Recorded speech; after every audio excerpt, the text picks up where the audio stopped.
Dixo Daily presenta. Bienvenidos, esto es Fuera de la Caja. Yo soy Macario Schettino y le agradezco mucho que me escuche en esta revisión de lo ocurrido en la semana que termina 25 de mayo de este 2025. Antes de platicar de la semana, le comento que circula en redes, creo que especialmente en WhatsApp, un video que supone que es mío. Aparece mi imagen y algo parecido a mi voz, que no es mío. Es una cosa ficticia, es un fraude, creo yo, porque utilizan mi imagen y mi voz para recomendar compra de acciones y cosas por el estilo. Yo nunca he recomendado instrumentos de inversión de ningún tipo, no lo voy a hacer, no es mi área, no soy especialista en ello y por lo tanto no recomiendo nada. Creo que esto mismo ha ocurrido con otras personas que tienen pues imagen y voz públicas y ahora resulta fácil alterarlos, y eso están haciendo personas pues que me imagino que lo que buscan es quitarle a usted su dinero. Así que no haga caso de eso, por favor. Yo creo que es un fraude. Bueno, ahora sí, sobre lo ocurrido en esta semana, el martes pasado, el día que usted estaba probablemente viendo este podcast en su capítulo anterior, probablemente a la misma hora fueron asesinados dos colaboradores muy cercanos de la jefa de gobierno de la Ciudad de México, de la señora Clara Brugada, su secretaria particular y el asesor que dicen era el más cercano. Si usted no ha trabajado en el gobierno, probablemente no sabe. El secretario particular, en este caso la secretaria particular, es un puesto de inmensa confianza. Es alguien que ayuda a manejar la agenda del político, en este caso de la jefa de gobierno, que hace pues un montón de cosas que no pueden hacer otros secretarios. Es la persona de más confianza. Entonces, pues el asesinato de esta joven Jimena debe haber sido un golpe muy duro para Clara Brugada, y lo mismo pues el del joven asesor. Ambos creo que tenían por ahí de 40 años, jóvenes pues. Todo indica que quien los mata es una persona que sabía muy bien la forma como se desplazaban estos dos personajes. Se nota en el video que espera la llegada del asesor y es ahí cuando ataca directamente a la secretaria particular y luego también al joven asesor. Lo hace en un martes, a la hora en la que en Palacio Nacional se lleva a cabo la conferencia matutina, pero el martes es cuando hablan de seguridad. Según reportes de prensa, había estado el martes anterior esperando ahí en ese mismo lugar el señor que asesinó a los dos funcionarios, pero pues no llegaron a tiempo y se fue. Lo cual quiere decir que estaba pensado este asesinato no solo para acabar con los dos funcionarios, sino también para hacerlo el día y a la hora en la que en la conferencia de Palacio Nacional se habla de seguridad. De manera pues que el golpe no va solamente a la jefa de gobierno, creo que también va a la presidenta, y esto pues lo tendrán que procesar ellos, ese es su trabajo. Lo que estamos viviendo es un proceso de deterioro muy significativo, ya lo sabe usted, lo hemos platicado en varias ocasiones, los tres procesos que se nos están complicando día tras día. El internacional, en el cual el señor Donald Trump ha acelerado el proceso de deterioro de la economía estadounidense. No necesariamente tendría que haberse movido en esta dirección, pero lo ha hecho él porque cree que sabe todo y su forma de actuar está descomponiendo las cosas al grado que ya le quitaron la calificación máxima de deuda que tenía con la calificadora Moody's, que es la más antigua del mundo y que había mantenido a Estados Unidos en ese nivel desde 1917. Más de 100 años no lo había movido. Ya las otras dos calificadoras grandes, que son Standard & Poor's y Fitch, ya lo habían hecho, pero Moody's no, y lo hizo a la luz de lo que se está discutiendo en el Congreso de Estados Unidos como presupuesto para el próximo año. Un presupuesto que todo indica, pues va a ampliar el déficit de Estados Unidos y con ello el ritmo al que está creciendo su deuda. Una deuda que todavía no es inmanejable, pero que lo va a hacer pronto. Y por eso empiezan a mover la calificación. ¿No cree usted que el movimiento tiene algún impacto significativo? Pero bueno, es una señal de que todo mundo está preocupado por la manera como se están manejando las finanzas públicas en ese país. Esto se refleja en un incremento en el costo de la deuda. Cuando usted de pronto parece que no va a pagar, pues entonces quien le presta le va a pedir una tasa más alta para cubrirse del posible default que no pague usted. Y eso es lo que hacen con los países. Entonces, a pesar de que, insisto, están muy lejos Estados Unidos de perder el grado de inversión, eso no parece imaginable en este momento, el reducir la calificación, aunque sea tantito, pues es una señal de que las cosas no están haciendo bien.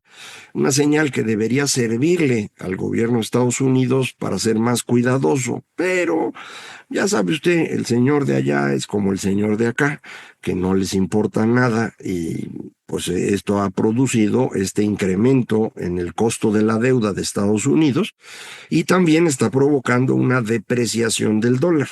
Conforme el dólar pierde valor frente a las monedas, pues el peso mexicano avanza tantito y mucha gente se ha emocionado de que estábamos arribita de 20 pesos y ahora andamos arribita de 19 y dicen, miren, se está pues componiendo otra vez el peso, va a ser superpeso. Pues tengan cuidado porque esto es más bien un movimiento que tiene su origen en Estados Unidos, que se está depreciando frente a la libra, frente al yen, frente al franco suizo, frente al euro y pues también frente al peso. Frente al peso es más chiquito el movimiento, pero igual cuenta. La parte que tiene que ver del proceso, el segundo proceso de deterioro, que es la economía mexicana, ahí siguen los datos yendo hacia abajo. Salió la información del PIB y se confirmó este ligero crecimiento contra el trimestre anterior, 0.2%, o medido contra el mismo primer trimestre, pero de 2024, el crecimiento es 0.6%. Todo ese crecimiento viene exclusivamente del sector agropecuario, los otros dos están cayendo.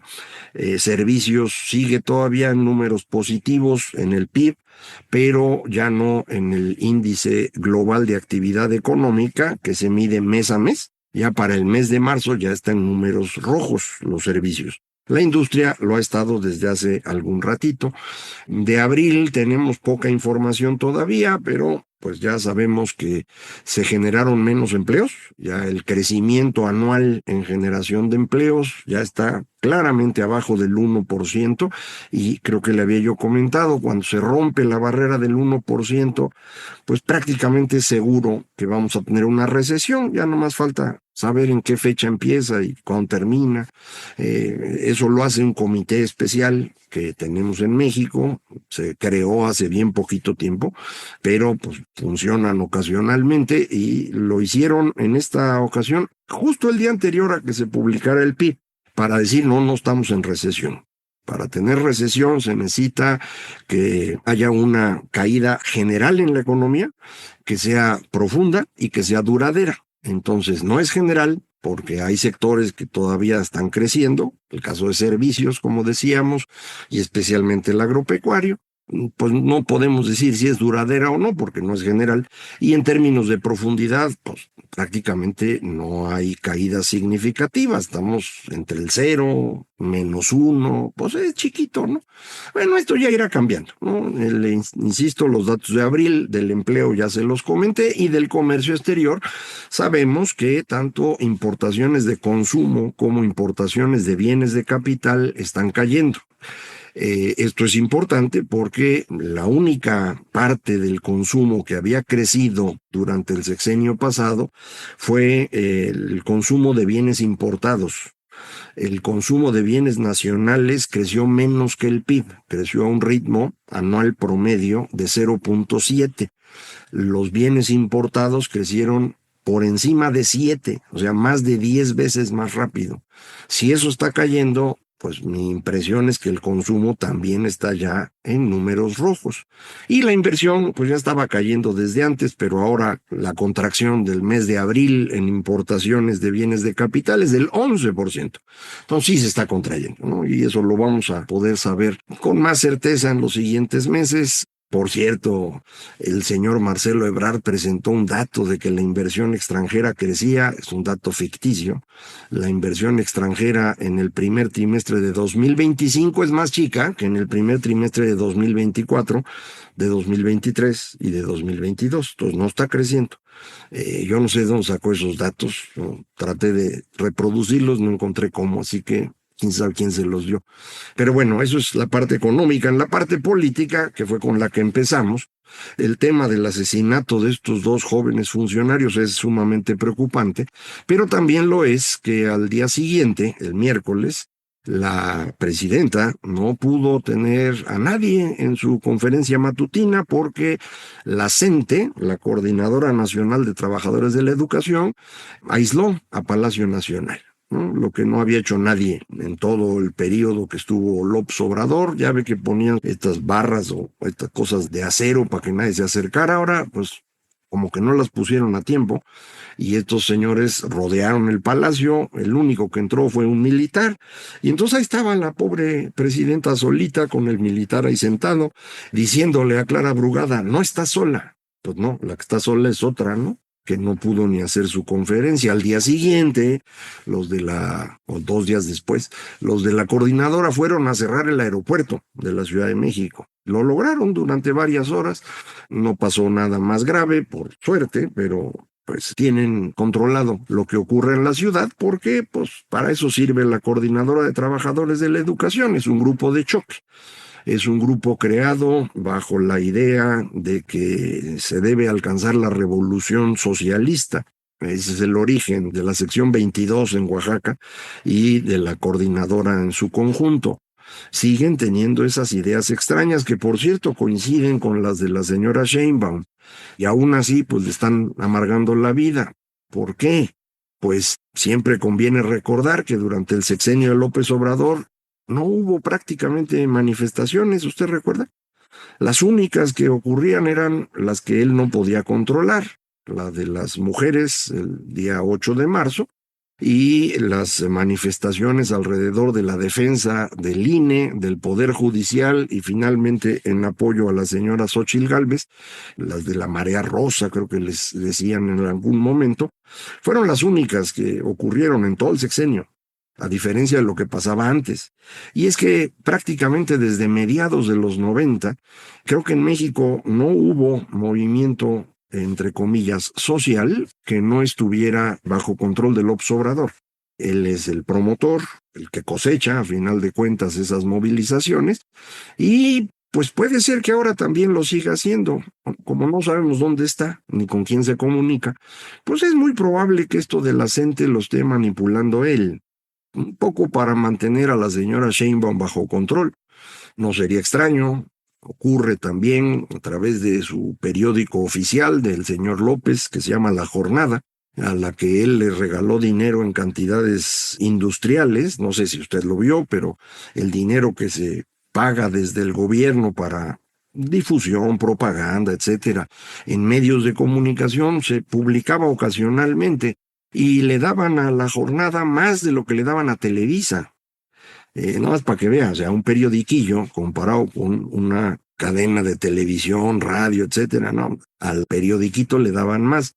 Y pues desde este pedacito que usan ahí en La Jornada para darnos su visión del mundo que le llaman rayuela, un cuadrito donde ponen una frase o dos frases, desde ahí estuvieron pegándole a la señora Sheinbaum en tiempos recientes. Y ahora pues parece que hay un pleito al interior de La Jornada, del sindicato, de los trabajadores, que si lo van a cerrar. Entonces, pues como que se está moviendo el agua por distintos lugares que ayudan a pensar que López Obrador sigue tratando de controlar al país. Yo no estoy seguro que de veras tenga el control. Creo que varios de sus alfiles que él le puso a la señora Sheinbaum para controlarla, como es el caso de Monreal o Adán Augusto, creo que ya están jugando por su lado también. No estoy seguro que le estén haciendo caso por completo al desaparecido.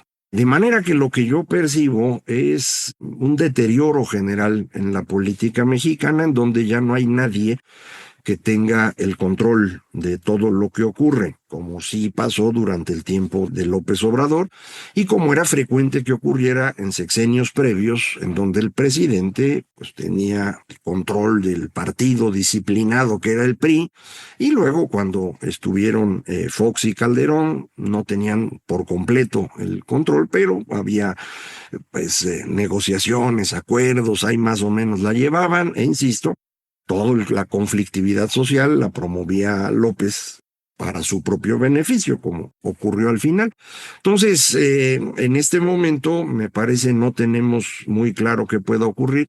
Da algunas semejanzas con 1994, recuerda usted, un año muy malo en México, en donde Carlos Salinas fue enfrentado por las fuerzas oscuras, voy a decirlo así, que llevaron finalmente a magnicidios en ese año y eventualmente a una profunda crisis. Yo percibo el mismo ambiente, me pone preocupado, porque en este caso además ya no existe ese viejo instrumento del poder que era el PRI, que permitió procesar este tipo de problemas sin un conflicto político mayor, sin una guerra civil, pues. Ahora no veo eso, entonces sí me preocupa. Ya platicamos la semana pasada que algo similar está ocurriendo en términos de la violencia, que no está monopolizada por el gobierno, la violencia legítima, sino que hay grupos que se están legitimando en los hechos porque controlan amplias zonas del territorio, incluyendo presidentes municipales, muy probablemente algunos gobernadores, y ahora, este domingo, van a empezar a controlar jueces, sin duda. Este domingo es la elección de jueces, es una de las más grandes tonterías que se han hecho en este país. Ya usted sabe que para poder llevar la elección a donde quieren, pues están usando unos acordeones con los numeritos, colores, para que la gente sepa cómo va a llenar estas boletas que son de locos. Carlos Elizondo decía que esto es como el melate, ¿no? Vamos a poner numeritos a ver si le atinamos. Hay personas que siguen pensando que hay que ir a votar porque es un deber ciudadano. Bórrense eso de la cabeza, por favor. Esto no es una democracia, dejó de serlo el año pasado por completo. Es un sistema autoritario que está haciendo esta farsa para poder poner en los magistrados y ministros a quienes ellos les pueden dar órdenes. Están cometiendo un error más grande que en otras ocasiones porque, insisto, no hay nadie en este momento que sea la fuente única de orden. Entonces lo que vamos a tener son ministros, ministras, magistrados, magistradas, que van a responder a distintos políticos y a ver qué pasa con ellos. Y en los jueces vamos a tener jueces que responden a grandes empresarios, en las áreas que a ellos les importan van a poner su juez, y otros que van a responder al crimen organizado, porque son ellos los que ponen el billete para una elección que se gana con dinero. Entonces, yo insisto, no debe uno ir a votar, que hagan lo que quieran ellos, de cualquier manera lo van a hacer. Es un sistema autoritario, la democracia ya no existe. Es preferible empezar a entenderlo para que vayamos empezando a imaginar cómo le vamos a hacer para recuperar la democracia liberal en algún momento futuro. Mientras llegamos a eso, muchísimas gracias. Esto fue Fuera de la Caja.